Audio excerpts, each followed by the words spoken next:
are you never going to eat a piece of bread like the rest of your life? I think it's not sustainable, and it's not overall well-rounded and healthy.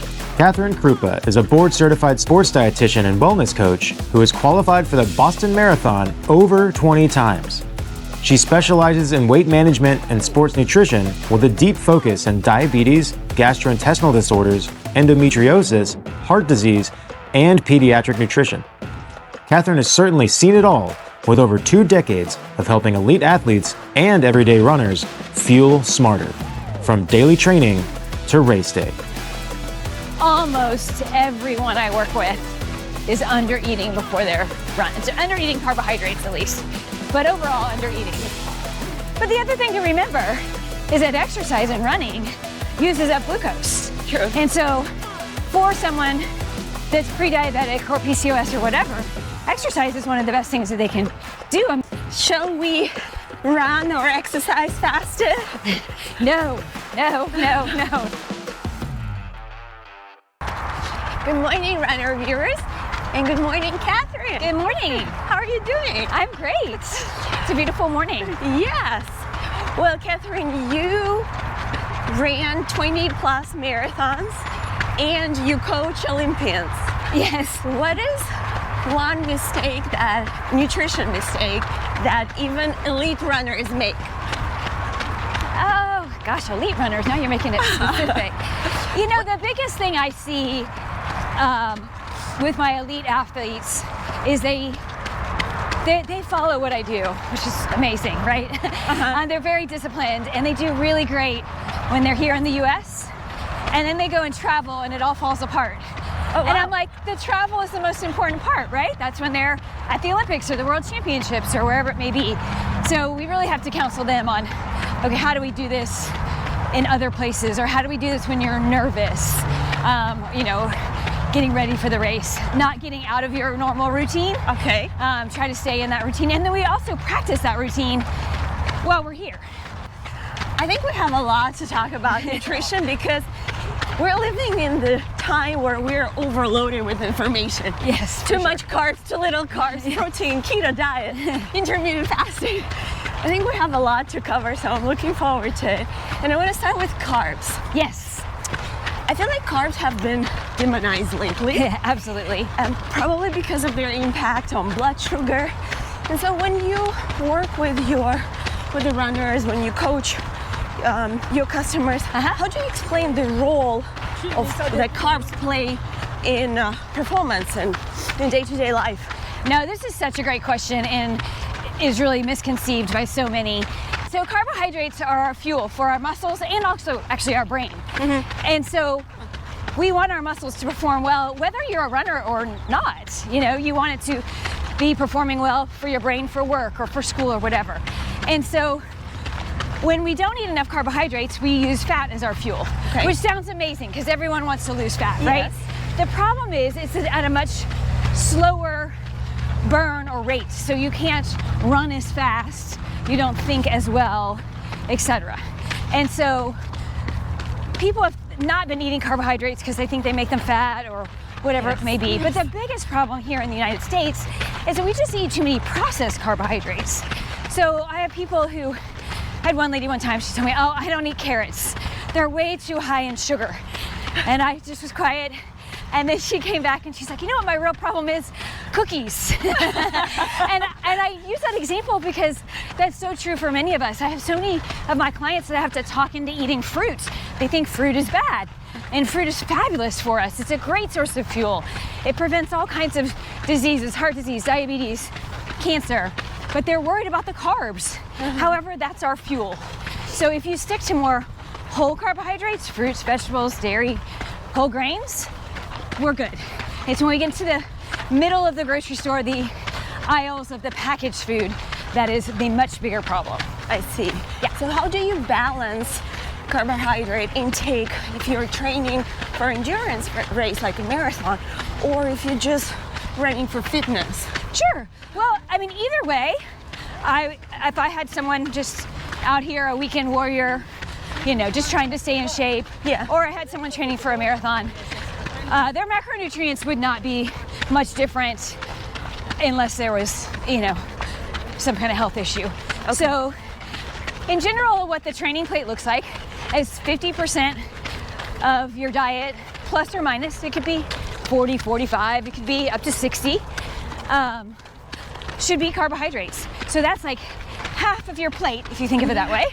But half of your plate is fruits, vegetables, whole grains. So it's not half of your plate is pasta. And then a quarter of your plate is your protein.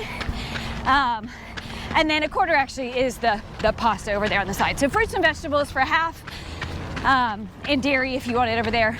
And then a quarter from your whole grain, and then a quarter from protein. I see. Yes. And it changes a little percent-wise when you're, have a lower volume, and then the carbohydrates can go up to 60+% when you're at a high volume, when you're peaking for your marathon training. I see. You mentioned protein. Yes. Are we eating enough protein? The great debate these days. I don't think I can answer that generally, but a little more specifically. So the RDA for protein, which means the recommended daily allowance, is on the low side. It's on the, this is enough so you're getting the bare minimum. I would say most of us, unless we're a vegetarian, are getting plenty. Men usually do a fabulous job with protein. Women, not as well, particularly when I see kind of perimenopause, menopausal women not doing as great with their protein. So those ladies, I'm really trying to bump up their protein to get them to 1.2, 1.6 grams per kilogram, so almost double what the recommended daily allowance is. You can go up to 2. 2 is your max. If you go above that, you're not really absorbing it for any use except potentially body fat. So there's a real push on protein. The one thing to remember is that if you overdo any of these carbohydrates, fats, proteins, something's going to suffer. So you may have someone on a really high protein diet that's training for a marathon. Well, what's going to suffer? Their carbohydrates. And the carbohydrates are really important because that's what gets them through the race and through their training. So it's all about. And so what happens when something suffers? Well, carbohydrates, in that instance, you need 150 grams of carbohydrates for your brain to function fully. And I have clients 150. Okay. So I have people eating less than 150 grams of carbs, and then they're like, I don't know why my runs are so slow, or why am I dying in the middle of my long run? And again, their body doesn't stop because we start using fat. But we utilize and burn fat at a lower heart rate. So your body is forced to slow down, sort of like hitting the wall. That's a great example. And so people think maybe in training that's a good thing, but really at a slow heart rate, which is like what we do the rest of the day, that's when you burn fat. And that's when you want to be burning fat. You want to be burning carbohydrates while you're running because you'll run faster, longer, harder. So, which brings my next question about keto then. Yes. Keto diets have been there for a while now. Oh, yes. When shall we be using it? And is there even a place for them? The most research has shown for seizure patients. And there's actually really good evidence. That's where the ketogenic diet came from. And so I used to treat young children with the keto diet like a long time ago, over 25 years ago. In running, I'm not a fan, ever. The only other time I might think I definitely think it's worth trying is if you have a cancer diagnosis and you're really trying to reduce the sugar in your diet because cancer cells feed off sugar. So I'm not a fan of it for people who exercise regularly at all. Okay. The other thing that you have to be realistic is the ketogenic diet, and a lot of these diets, I think this can open up the door to almost any diet out there. They're usually missing something major, like a whole food group, carbohydrates. And so you'll lose the weight if your goal is to eat a keto diet to lose weight, but are you never going to eat a piece of bread like the rest of your life? I think it's not sustainable, and it's not overall well-rounded and healthy. And so the minute that you go back to whatever you were doing and you get off that diet because you can't do it anymore, then the weight comes back. And so you have to find something that is sustainable, something that you can do for the rest of your life, and not something that's a fad. And that's why all of these diets that come around are fads. I see. Yes. Fiber.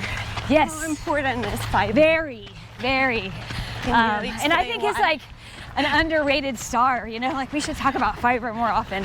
I don't know, maybe people don't want to talk about their GI system, but it's very, very important. So it helps reduce your cholesterol, it helps your GI tract move quicker, which is a good thing. You think of it as exercising your gut. So it prevents different gut diseases like diverticulosis and diverticulitis. And it also helps satiety, so it helps us feel full. Okay, that's good. And so our foods that are high in fiber are fruits, vegetables, also those whole grains. So brown rice, other starchy things that are kind of demonized, like sweet potatoes, red potatoes, those kind of things are really high in fiber, quinoa. And so it's very important in a balanced diet. It helps prevent all kinds of diseases. I mean, the major killers in America, it prevents all of those. So high fiber diet's really important. Very important. More fruits and vegetables. Yeah. I mean, most of us are not eating the 10 servings of fruits and vegetables that we're supposed to be eating a day. A day? So yeah, so we all could be doing better. Yes. For sure. What difference do you see in fueling for men and women, and how should we approach it? Because generally you get the guidance, I mean, if we're not working with nutritionalists, right? Right. We get general guidance. It seems like they are targeted mostly for men. Yes, that's a great question. And you know, I think it'll be really interesting to see in 5, 10, 20 years if I answer this question differently, because I think I might. But as of right now, there are only really small differences. Okay. So the man is bigger, so has more muscle mass, therefore burns more calories. So caloric differences are huge, and that's why, you know, the wife is very mad about her 5 pounds versus the husband's 20. Yes. And so that gives them more flexibility in their diet. You know, as women, we consume less calories, and so they need to be more, you know, everything counts sort of thing. We don't have as much room for chunky things. And then I look specifically at iron in women, although I do have some men that are anemic, but I'm focused more on iron and calcium and making sure that protein is in the right place for women. And the reason I say that my answer may be different in the future is because most of our medical research is done on men and then extrapolated to women. But as we know, women are very different beings, different hormones, all of that kind of thing. So the more female research we get, we may be tailoring diet more than it is now. I see. So, yes. I want to touch on pre and post fuel. Yes. My favorite topic. How much is timing and macros? How important are they, and what are you recommending your runners when it comes to pre and post run fueling? Yes, so it's very important. I would say the most important thing is that the runner likes what they eat and it settles in their GI tract. True. I could recommend something, but if it doesn't work, it doesn't work.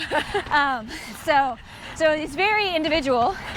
And I can eat literally as I'm walking out the door and have no problems. And the people that I run with sometimes have to get up and eat 30 minutes to an hour before. And so that's one of the things that I try to tell marathon runners when we're training. It's like, we've got to train your gut too. We've got to get used to, what are you going to do on race day? You can't not eat breakfast, you know, for every long run and then eat it on the day of the race. I mean, you can, it's just really risky. You don't know what's going to happen. And so timing is individual.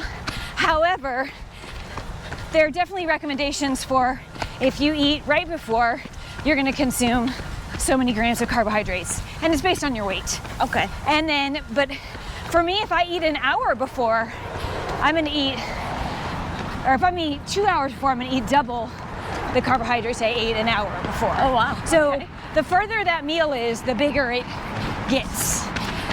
And I would say almost everyone I work with is under eating before their run. It's under eating carbohydrates at least, but overall under eating. And so you're starting out not fully fueled, headed into a long race. Yeah. We get away with it in the shorter runs, so we think it's fine, but it can come back to impact you in a race setting for sure. So what would you eat the morning before the marathon? It just depends. I have people who eat like peanut butter toast, peanut butter sandwiches with a banana, have some sort of sports drink. I have people eat oatmeal. I have people that'll do, like smaller people, like a Cliff Bar. Okay. But that's only 45 grams of carbs, so it depends on your size. Like you're only gonna be able to get away with that if you're a small person. Otherwise, it needs to be bigger.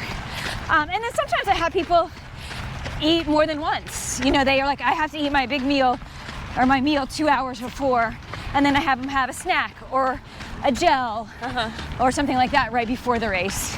So pre-fueling, mostly carbs? Mostly carbohydrates, low fiber for sure. I think that's pretty evident why. And then it's okay to have a little protein, but protein and fiber both slow down digestion. So if you eat a high protein meal, that meal is going to sit in your stomach. It's going to take a lot longer to digest.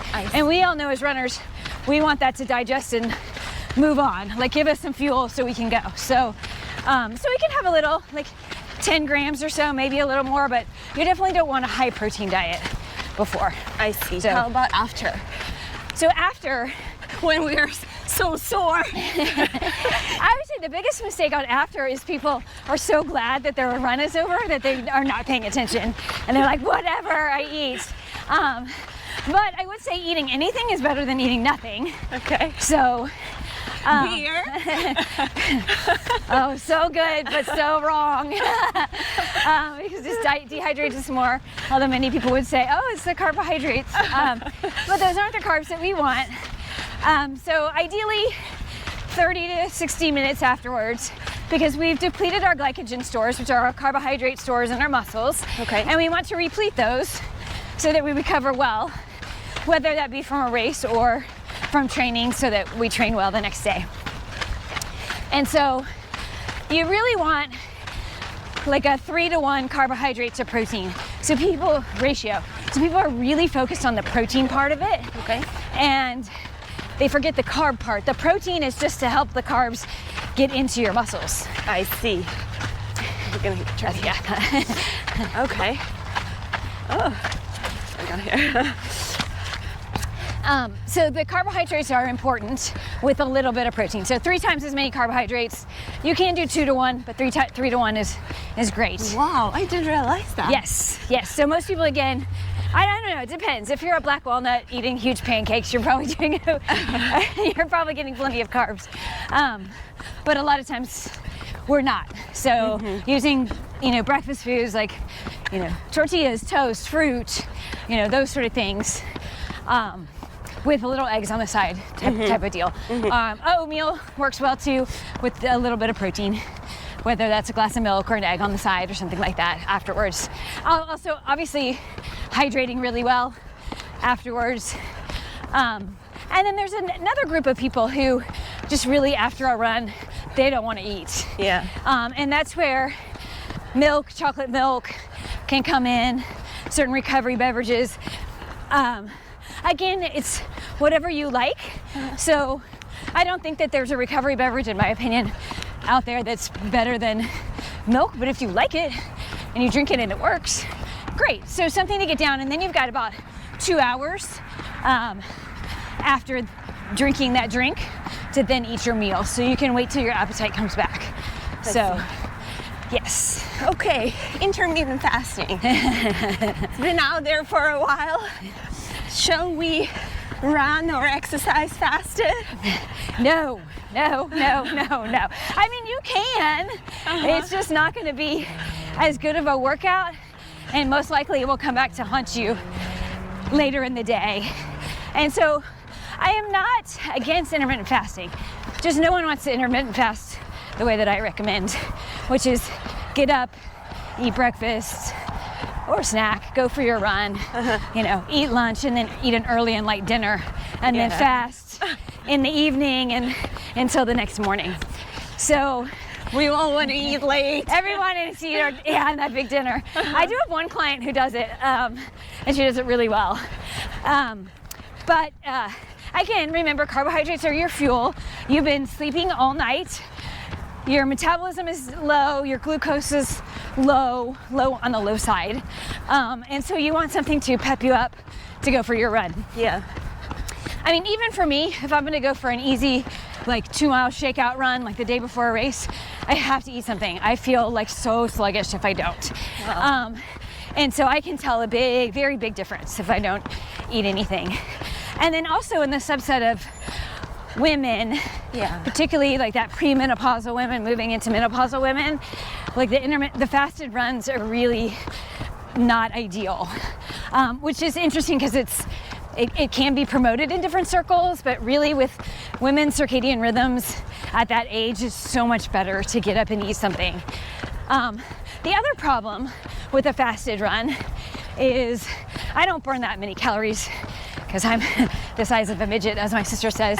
But most people burn a lot of calories on their run in the morning. And so you don't eat, and then you burn, let's say 500, 800 calories, and then you may not be getting any recovery nutrition in.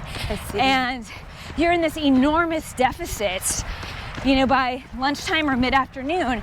And I would say one of the most common things that I have my clients tell me, I do great at breakfast, I do great at lunch, and it all falls apart mid-afternoon. Yeah. And it's not, and they think it's a willpower thing that they're falling apart. And I'm like, you're starving in the afternoon. No one goes and reaches for, you know, the baby carrots and the celery. Like, you're too hungry. And that's because maybe they fasted, or maybe they just haven't eaten, they've been too good at breakfast and lunch. So we want to fuel our bodies when our bodies are active. And as runners, even if you run in the afternoon, you still get up, you're active, your brain is active, using up glycogen during your school or work day. You know, maybe you've run in the morning, maybe you're gonna run in the afternoon, and then we're more sedentary and not using up, you know, that many calories in the evening. So we wanna move all our calories, 75% before dinner. And then dinner is to top off your tank, eat a lot of vegetables, because you probably haven't gotten that many during the day. And then the earlier you can do it, the better, just because it helps your sleeping patterns. Yeah, and your digestion. So, yes. That's good. Blood sugar. You mentioned glucose earlier. Yes. Another hot topic lately. Yes. Why do we need to have stable blood sugar? Why do we need to avoid those spikes or minimize them? Okay, well, I'm going to explain a few things about this, because I love the fact that anyone can use a continuous blood sugar monitor. I find it very, very helpful in my practice, but people we're not overly educated on it, and so, you know, what does a spike mean, that sort of thing, and it can kind of freak some people out. Yeah. So we want a stable blood sugar because, again, it's our energy level. So if we're on a roller coaster, our energy's great, and then we crash, and then we're cranky, and we're tired, and then we want sugar, and then our blood sugar goes up again, and then we crash, and we're emotional, and, you know, all of those kind of things. So a stable blood sugar will help just us have a stable energy level throughout the day, which we all want. We want to be energized and feel good throughout the day. So that's what we're looking for, but it doesn't necessarily mean that if you wear a continuous blood sugar monitor that it's going to be flat. And that's what many people think. Okay. Because we need to have blood sugar increases, you know, after we eat something so that we're energized. So it is going to be a little up and down. We just don't want big roller coasters. I see. And so many people will start wearing them and they're like, when I ate fruit, it spiked. I'm like, that's not a spike. that's your body, you know, releasing using that glucose or getting into your system, and then your body's going to use it. And so really the difference is, for it to be considered a spike, is about a 40-point difference. Okay. So if you started at 100 and you went to 140, that's not even that bad. I mean, 2 hours after a meal, if you're in the 140s, you're still good. So it's not that we want it to be flat. But we don't want it to be like 60 no, but you don't want more. it to be, you don't want it to be, 200 either. Yeah. I think the CGMs are very, very informative, but they're not 100% accurate because the little applicator goes into your interstitial fluid, not into your blood. And we don't want it to go in our blood. That would be uncomfortable. And so it's not 100% accurate, and they can swing up to 20 points either way. Oh wow. Okay. Yeah. So unless you're pricking your blood, your finger and knowing what your actual blood sugar is that moment and comparing it, it can be off. So people will freak out when it's, they think it's too high. And so I tell people just to use it as a trend. Oh, it's raising now. That's correct. Okay. Now, whether it's raising to 200 or 180 or 140, it depends on the food, right? It's not gonna be that far off, but we know it's raising to, or this spike or increase is higher when I eat a processed food than when I eat something with fiber in it. Those are the things we want to learn. Or if I go to a Mexican food restaurant and eat a lot of chips, what happens? So you use it as a guideline, but it's not perfect by any means. I see. But it is sort of like a big brother. That's why I like it with my clients. They tend to eat better when they're wearing it. Anyone can kind of fudge a diet record or the way they log their food, but if your blood sugar goes up, it goes up. Now, other things cause blood sugars to go up too, which is something to consider. Like I see a lot of stress induced. So someone may have the same breakfast on 2 different mornings, but one has a totally different reaction. And I'll ask them, well, what was going on that morning? Was there anything different? Oh, yes. I was really worried about a presentation I was doing or a meeting or something like that. So that's another thing to consider. Being sick or stressed or those kind of things can also affect your blood sugar. So you just have to be educated when you're wearing those CGMs and use them, for general guidelines and knowledge to see how your body reacts to different foods. Some people are more sensitive than others. But if you go eat a banana and come and tell me, what the worst thing I ate was a banana, I'm going to tell you, no, you're wrong. It may be because you ate the banana on an empty stomach and didn't eat any protein with it, but the banana is still a good food. So pairing, you always want to pair a carbohydrate with a protein. The only time that we don't do that is potentially right before a run. Most people, there's a little bit of protein in whatever they eat. And then during a run, like obviously our gels and stuff are pure carbohydrates because we want them to get into our systems really quickly. I see. Yeah. Continuing on that blood sugar topic, PCOS, right? Women with PCOS, polycystic ovary syndrome. Can you first explain what is PCOS? Yeah, so the basic thing, the name describes it, polycystic ovary syndrome. So it's a woman that has regular cysts on her ovaries, but it comes with a wide variety of other symptoms as well. So blood sugar dysfunction would be another one. Many times they have higher cholesterol levels, issues with their skin. There's some other symptoms that go along with it, but yes. So general recommendation, or there is a lot of research, at least to my knowledge, that women with PCOS should limit their carbs. Yes, absolutely. Now, for runners, we learned that we need carbs. So how do we find that balance? Yeah, so that's a challenge. So like PCOS, you do want to watch your carbohydrates because people with PCOS are at a higher risk of having diabetes later in life. Okay.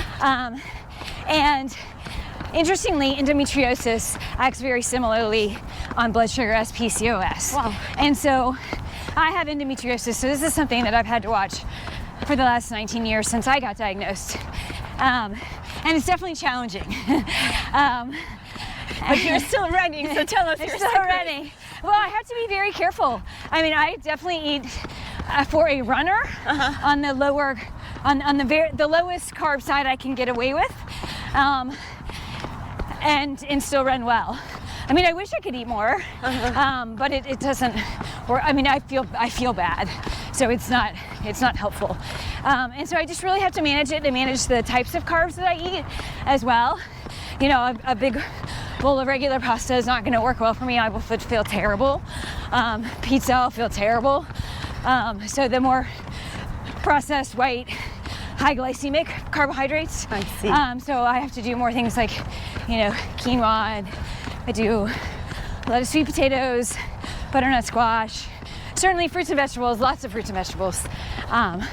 So those kind of things. And then I'm just a little more careful with my grains because those seem to be the things that bother me more.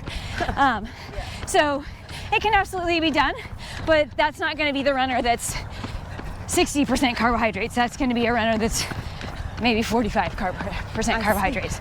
But the other thing to remember is that exercise and running uses up glucose. True. And so for someone that's pre-diabetic or PCOS or whatever, exercise is one of the best things that they can do. I mean, that's what we tell our patients is go walk for 10 minutes after every meal because it eats up the glucose. So the combination of training for a marathon and maybe you are eating a little more carbohydrates, that's not such a bad thing because you're burning it up. But the more sedentary you are, then the more you've got to cut back, and maybe you're more like a 40% carbohydrate person if you're not exercising. Interesting. Okay. What are or maybe one supplement that a woman with PCOS should be taking? I'd like to think of something. You know, it sort of depends. It depends on a lot. I don't like to make general recommendations on supplements. So there are a bunch out there, but I wouldn't necessarily say there's a bunch that every person with PCOS should be taking. So it just depends. On my supplements, I'm really, really personalized. Do you even recommend supplements? I do with some people. I mean, I'm always trying to do it through food. If we can do it through food, I'm going to do it through food. Okay. So, but not always. You know, you have someone who can't have dairy products, well, they may not be getting enough of their calcium in, or, you know, someone who has low iron. I try to avoid iron supplements if we can, just because they can constipate you and not make you not feel that great, but there's some women that need them. So that's more general, not specific to PCOS. So it just sort of depends on the person, what their goals are. But I don't have like a blanket, you have PCOS, you're going to go on this supplement. How about runners? Just supplements for running to help us? Yeah, it depends. Again, a lot of runners will, particularly female runners, will take iron. I mean, there's nothing inherently wrong with that, except for it's really hard on your gut. Okay. And I really would only take it if you need it. I wouldn't take it just because. I haven't eaten red meat since I was 18, and I've never been anemic, blessed in that way. So just because you don't eat a lot of red meat doesn't mean you necessarily need iron. But I would say iron and calcium are probably the two most common that I might add to someone's diet if they're not consuming enough.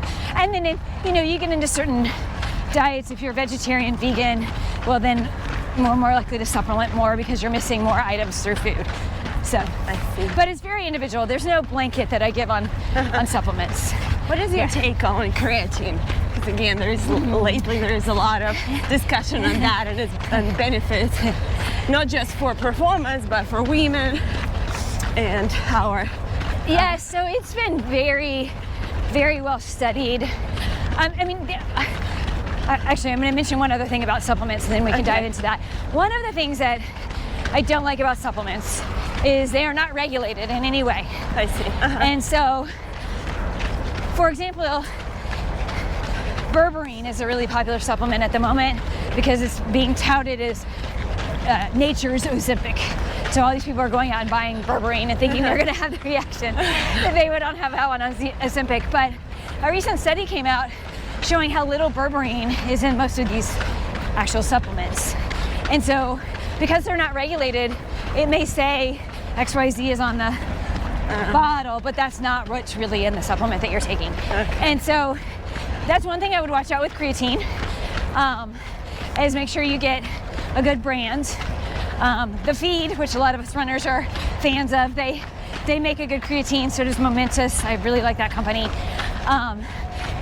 Creatine's one of those things that I say, try it and see how you like it. Try anything for 90 days. Maybe not anything that's safe for 90 days.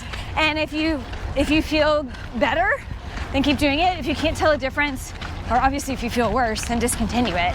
It's not worth the money. So I have some clients that feel like recovery-wise, like building muscle-wise, it's great. I do have a lot of women who don't like that if you take creatine, you will gain weight. Yeah. You gain water weight, but women don't like to gain any weight. It's just water, but they don't like that. It also, I hear that, I don't know if it's more, I've not seen any research that this is more in females than males, but I hear from my women, they don't like the way it makes them feel bloated. I don't hear men talking about bloating, but in general, I don't hear men talk about bloating. So that's another thing, is that I have women that will try it, but then they don't like the way they feel, so they discontinue it. But I have one of my clients who's like, she's like, it's helped my recovery. I feel amazing. And so it's worked really well for her. So if it's something that you want to try, just know that you're probably going to gain a few pounds of water weight. Give it a shot and see what you think. Yeah. What is one nutrition rule that you secretly break? Oh, that I break? Yes. Oh, that's a good one. I mean, maybe you're an ideal, No. That's a good question. And I will preface it, I still don't have an answer yet, but by saying I eat really clean, but the reason I eat really clean is because one, I'm gonna get a stomach ache, which is from my endometriosis. And I want to feel good every day. Like, to me, there's not a food out there that's worth me feeling bad or like messing up a run. So, and I love the food that I eat. And the healthier that you eat, the more healthy food you crave. So like, I really enjoy the food. I will say, probably the best answer to this question, it's a little dated, but I definitely used to be like a sugaraholic. Which most people don't know that, nor they do believe that. But I had a client come in last week saying she couldn't buy Halloween candy because she would eat it all. I'm like, oh yeah, me too. And her eyes got really big. She goes, you would have eaten a whole bag of candy? I'm like, oh, it's been done. Or chocolate chip cookies or sweets and that kind of thing. But now they give me a horrible stomach ache, so it's not something that I choose to eat anymore. Okay. Yeah, I can take a bite. So I don't, it's not totally, I'm not completely restricted. I figured out how to work it, because I would be sad if I couldn't eat chocolate for the rest of my life. But I just have to do it in small quantities. So if there were ones that it's definitely been broken in the past. I remember running a 50K one time and I was laying on the couch and my husband was like, what do you want to eat? And I said, mint chocolate chip ice cream. I'm like, go to the store and buy me some. And he literally brought me the whole gallon. I didn't eat the whole thing, but I ate a lot. That was my dinner. So sweets have definitely been my kryptonite in the past. Ozempic. Yes. What do you see the impact on Ozempic when it comes to exercise and recovery? Do you recommend it to runners? No, I do not recommend it to runners. There are very few people I actually recommend it to. If you're diabetic, that's about it. That doesn't mean that my clients aren't doing it. I have a lot of clients that are on GLP-1s, and but it's so challenging to get the nutrients in that you need and to get the fuel in that you need, because there's just literally no hunger. Okay. That it's very, very challenging to run. I had a client last year who was having a lot of trouble. She was training for the half marathon and she was on it actually for diabetic reasons, but she was having trouble throwing up during her runs. Oh my gosh. And they finally determined it was the Ozempic and they had to take her off so that she could finish the half marathon. So it just causes a lot of GI issues, and then you're not hungry and you're not taking in very many calories. So that's a very challenging combination. You're not going to run your best, for sure, because it's very hard.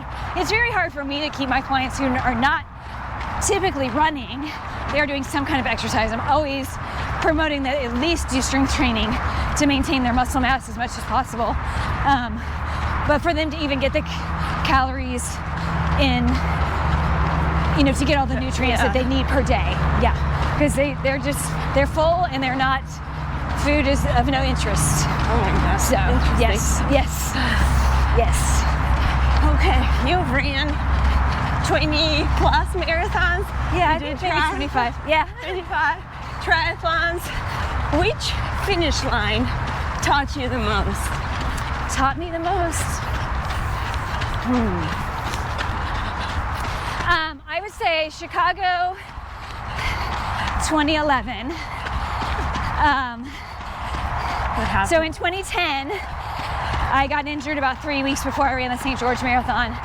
And about halfway through, the injury was really bothering me, and I decided to pull the cord, which is right answer.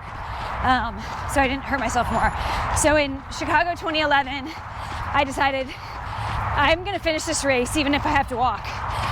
And I had a big goal. And at the halfway mark, literally like right before I stepped on the chip pad, I felt this horrible pain in my calf. And I thought, I'm not gonna even be able to walk to the end of this race. But I had a running friend up ahead, and I was like, just run up to him. And then I just kept saying, run to the next corner, run to the next corner, and then to the next corner. And I made it to the finish line and met my goal by seconds. I wanted to break 3 hours, so I broke 3 hours and 2:59:49, had 11 seconds to spare. And I kept thinking my leg was gonna give out in that final stretch.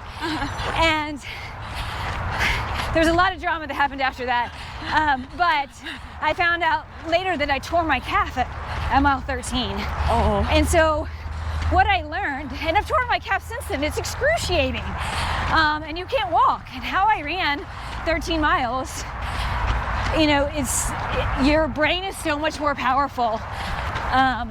If you decide you're gonna do it, and we always know that about a marathon, right? Like you can train your body, but your brain's gonna go so much further, with the right attitude.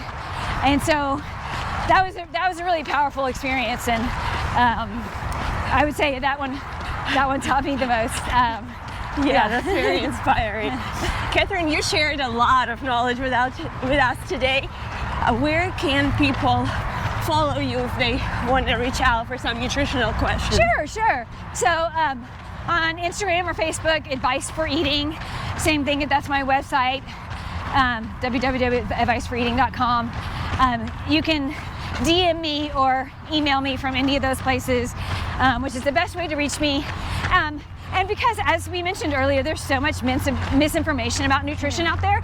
So even if someone just has a little question like you asked today, feel free to send it. I'm happy to answer questions and get people going in the right directions. I mean, I have a love for runners because I am one too, and I want everyone to do their best. And so if you can do that by switching a few things with your nutrition, that's great. And then if people have, individual issues, like they're having GI issues on their runs, or they want to have a fueling plan, or whatever it may be, or maybe they want to lose weight, or their cholesterol is high, they can certainly reach out and we can do a consultation or more, depending on what they need. But one of the things that makes my job so fun, well, first of all, is I work with great people, but every plan is individualized. So everybody, the two of you would get different plans. Every runner here would get a different plan, even if you had the same goal. And I really enjoy working with people in that way. And so they get their own plan and they get to play a part in it too. So if they're like, not eating cottage cheese, well, I'm not gonna write it down. If they're like, I can't give up my chocolate, well, I'm not gonna cut it out because they're gonna do it anyway. Yeah. So it makes my job really fun, and I love it. So we feel this energy. Thank you very much. Thanks for being available. You're welcome. Thanks for having me. It's been fun. And thank you for the run. Bye, everyone.